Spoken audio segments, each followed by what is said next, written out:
welcome to our deep dive into this idea of how humans became so cooperative. Yeah, it's a really fascinating question, isn't it? It is. It really is. And we've got some really great sources to kind of dig into it. Yeah. We've got Axelrod's The Evolution of Cooperation, which is a classic. Absolutely a classic. And then we've got Owen Cook's The Blueprint.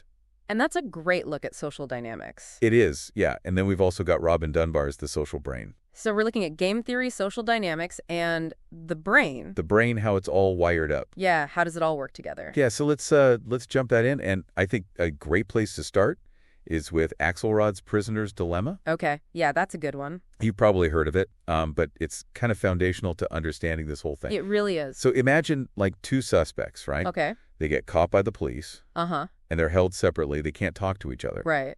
And each of them is offered a deal. Okay. Betray your partner, you go free.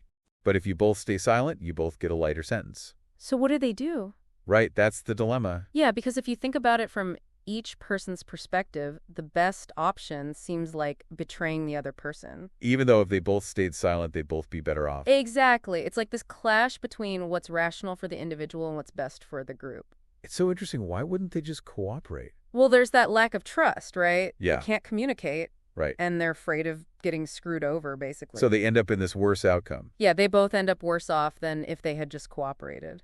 So how does this, like, prisoner's dilemma play out in real life, though? I mean... Oh, it's everywhere.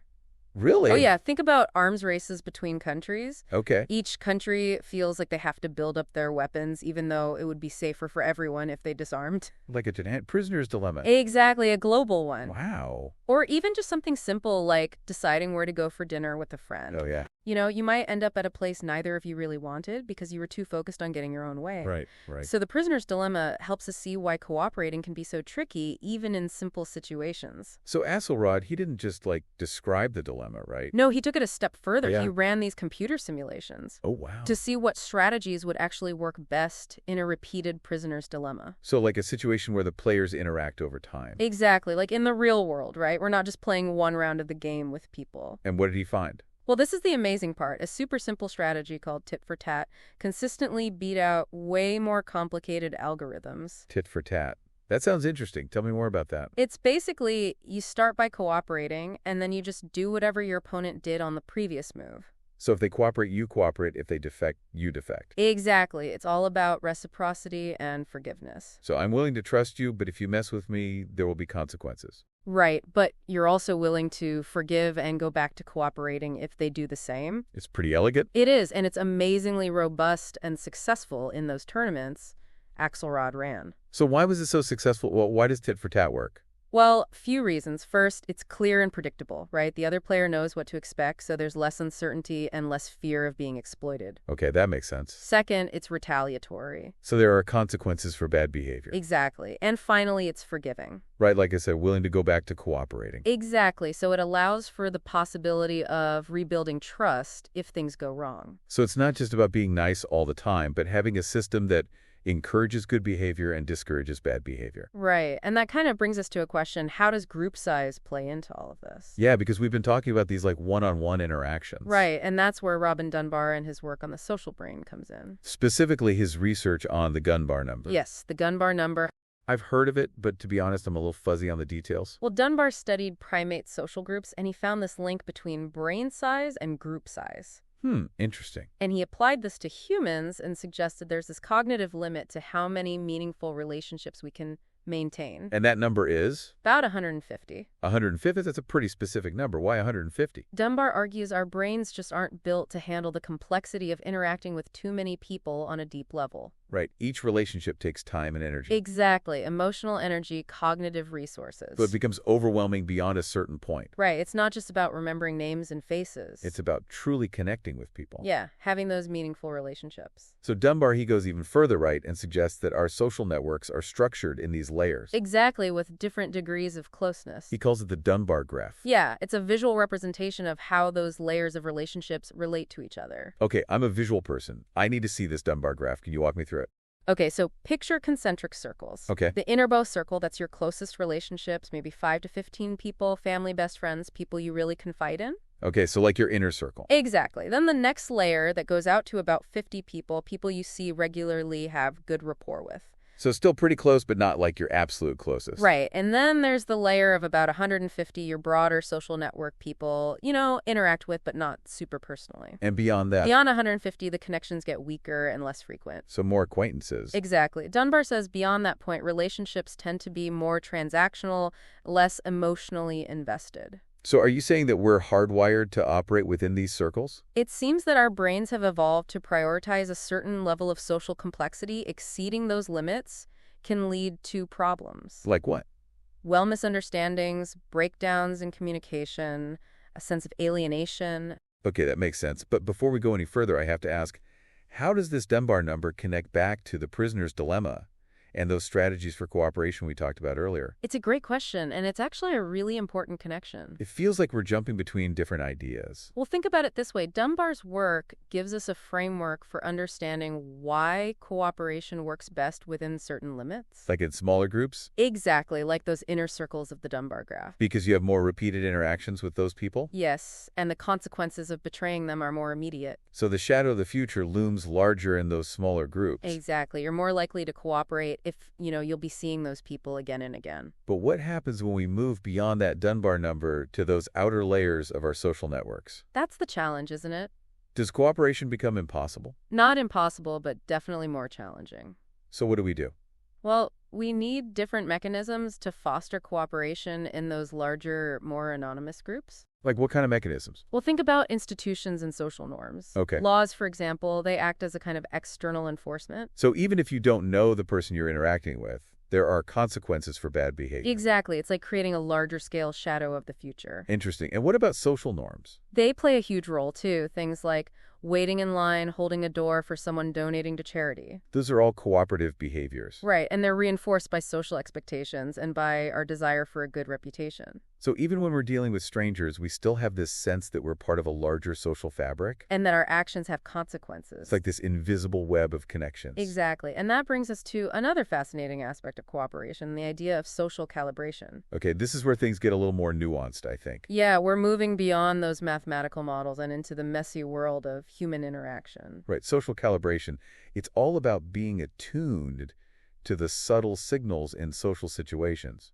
And adjusting your behavior accordingly. So like reading the room. Exactly. It's about understanding those unspoken rules of the game. It sounds almost like a sixth sense for social interaction. In a way, yeah. It's about being able to read body language, tone of voice, facial expression. All those subtle cues. Right, and using them to figure out how you're being perceived and how to adjust your behavior. To get the desired effect. Exactly. This reminds me of what we were talking about earlier with reputation. It's all connected. Social calibration seems like it would be really important for building and maintaining a good reputation. Absolutely. By understanding the social dynamics, you can project the right kind of energy build, rapport, gain social capital. Okay, give me an example. How does this social calibration work in real life? Okay, imagine you're at a networking event trying to meet new people. Okay? And there's someone you want to talk about, but they're already in a conversation. Right. Do you just barge in and interrupt? Probably not. Or do you observe the dynamics, wait for an opening, and then approach in a friendly, non-intrusive way? Yeah, I see your point. It's about reading the room and adjusting your approach. Exactly, to maximize your chances of making a good impression. So social calibration helps you avoid those awkward moments. And it can help you maximize your social impact. Okay, but I can see how this could be misinterpreted. How so? It sounds a little manipulative, like you're trying to play people. That's a valid concern, and Owen Cook is very clear that social calibration shouldn't be about being fake or using people. Okay? It's about becoming more aware of the signals you're sending and receiving. And using that awareness to build genuine connections. Exactly. It's not about tricks. It's about authenticity. So it's more about self-awareness and understanding how your actions affect other people. Right, and it ties back to that concept of reputation. If you're always trying to manipulate people, your reputation will suffer. Because people will see through it. Exactly. Authentic connection is built on trust and mutual respect. So social calibration is really about being a more skillful and considerate social actor. That's a great way to put it, and it's a skill you can learn and improve over time. I like that it's not about being born with charisma, it's about developing your social intelligence. Exactly. Now let's shift gears a bit and think about the bigger picture of all this. Okay. We've explored cooperation in small groups, the role of institutions and social norms in larger groups, and the importance of social calibration for navigating complex social interactions. Right, it's a lot to take in. It is, but there's one crucial question we haven't really addressed yet. What's that? Why do humans cooperate beyond kinship, even with strangers? It's a really interesting question. Ants cooperate in huge colonies because they're all related, Right? but we help strangers all the time. What's the evolutionary advantage of that?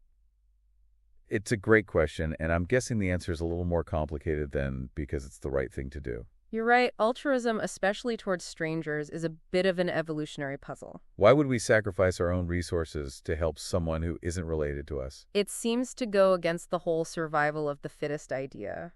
So what's the explanation? Well, there are a few compelling theories that try to explain this phenomenon. Okay, I'm all ears, lay 'em on me. Well, one prominent theory is called reciprocal altruism. It's the idea that even if we're not directly related, helping others can increase the chances they'll help us back sometime in the future. So like you scratch my back, I'll scratch yours. Yeah, kind of. It's about building this network of mutual support, even if the benefits aren't immediate. Like a long-term investment in social goodwill? Exactly. Think about it. You help a neighbor move furniture. Maybe they'll be more likely to help you fix your car later on. Yeah, I can see that. But what about situations where the person you're helping can't repay you directly? Like donating to a charity that helps people far away. Yeah, exactly. That's where another theory comes in, indirect reciprocity. Indirect reciprocity. The idea is that even if the person you help can't directly repay you, your act of kindness boosts your reputation in the community. So it's like sending a signal, hey, I'm a helpful person. Exactly, and that good reputation can bring all sorts of benefits, increased trust, more opportunities for cooperation, even better mating prospects. Wow, so generosity becomes a kind of social currency? That's a great way to put it, and there's research to back this up. Oh, really? Yes, studies have shown that people are more likely to donate to charity if they know their donation will be publicly acknowledged. So there's an element of social signaling going on even in altruistic acts. It's not necessarily a bad thing, though. This desire for a positive social reputation can actually motivate good behavior. It's like a self-fulfilling prophecy, kindness leading to more kindness. Exactly. I'm starting to see how all these pieces connect game theory, the Dunbar numbers, social calibration, and now these theories of reciprocal and indirect altruism. It's all intertwined. It paints this really complex picture of human cooperation. And we haven't even touched on empathy and compassion. Oh, right. Neuroscience shows our brains are wired for empathy. And those emotions can be a big part of why we help others. So it's not just a simple cost-benefit analysis.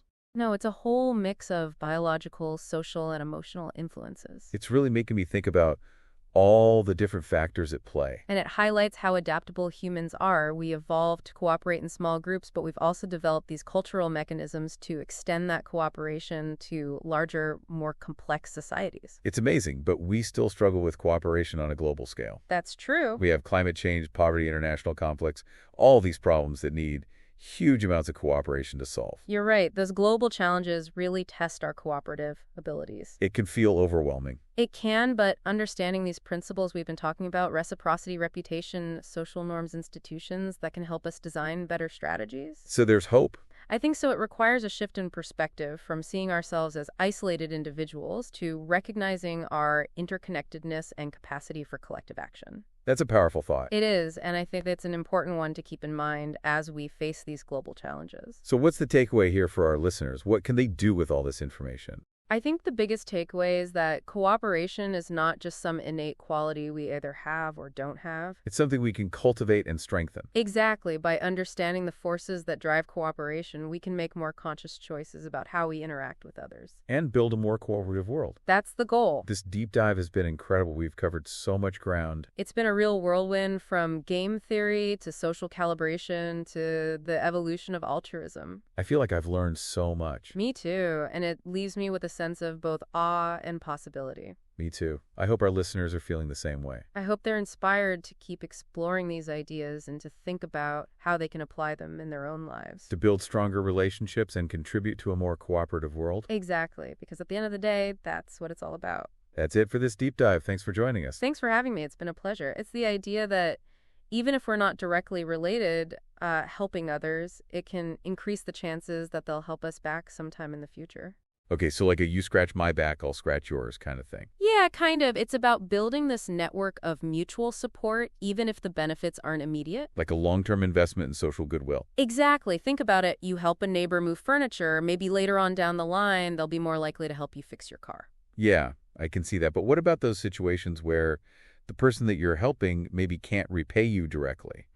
Like donating to a charity that helps people far away. Right, exactly. That's where another theory comes in. It's called indirect reciprocity. Indirect reciprocity. Yeah, so the idea here is that even if the person you're helping can't directly repay you your act of kindness, it boosts your reputation in the community. So it's like you're sending a signal that says, hey, I'm a helpful person. Exactly, and that good reputation can bring all sorts of benefits like increased trust, more opportunities for cooperation, maybe even better mating prospects. Wow, so generosity becomes a kind of social currency. That's a great way to put it, and there's actually research that backs this idea up. Yeah, studies have shown that people are more likely to donate to charity if they know that their donation will be publicly acknowledged. So there is an element of social signaling going on even in those seemingly altruistic acts. It's not necessarily a bad thing, though, because this desire for a positive social reputation, it can actually motivate good behavior. It's like a self-fulfilling prophecy. Kindness leading to more kindness. Exactly. I'm really starting to see how all of these pieces fit together now. The game theory, the Dunbar number social calibration, and now these theories of reciprocal and indirect altruism. It's all connected, isn't it? It really is, and it paints this really complex picture of human cooperation. And we haven't even touched on empathy and compassion. Right. Neuroscience is actually showing that our brains are wired for empathy. Interesting. And those feelings can be a big part of why we help others. So it's not just this simple cost-benefit analysis in our heads. No, it's a whole mix of biological, social, and emotional influences. It's really making me think about all those different factors that are at play. And it really highlights how adaptable humans are. We evolved to cooperate in these small, intimate groups, but we've also developed all of these cultural mechanisms that allow us to extend that cooperation to larger, more complex societies. It's pretty amazing, but we still struggle with cooperation on a global scale, don't we? That's true. We've got climate change, we've got poverty, international conflicts, all these big problems that require just massive amounts of cooperation to solve. Yeah, you're right. Those global challenges, they really push us to the limits of our cooperative abilities. And it can feel really overwhelming sometimes. It can, but understanding these principles that we've been talking about today, the power of reciprocity, the importance of reputation, the role of social norms and institutions, all of that can help us design more effective strategies. So there's hope. I believe there is. It really requires a shift in perspective, though, from seeing ourselves as just isolated individuals to recognizing our interconnectedness and our capacity for collective action. That's a powerful thought. It is, and I think it's an important one to keep in mind as we face these global challenges. This deep dive has been incredible. We've covered so much ground. It has. It really has. We've gone from the logic of game theory to the nuances of social calibration to the evolution of altruism. I feel like I've learned so much. Me too, and it leaves me with a sense of both awe and possibility. Me too. And for our listeners out there, I hope this deep dive has sparked your curiosity about the remarkable complexity of human cooperation. It's a story that continues to unfold. And each of us has a role to play in shaping its future. Until next time, keep exploring, keep connecting, and keep cooperating. That's it for this deep dive. Thanks for joining us. Thanks for having me. It's been a pleasure.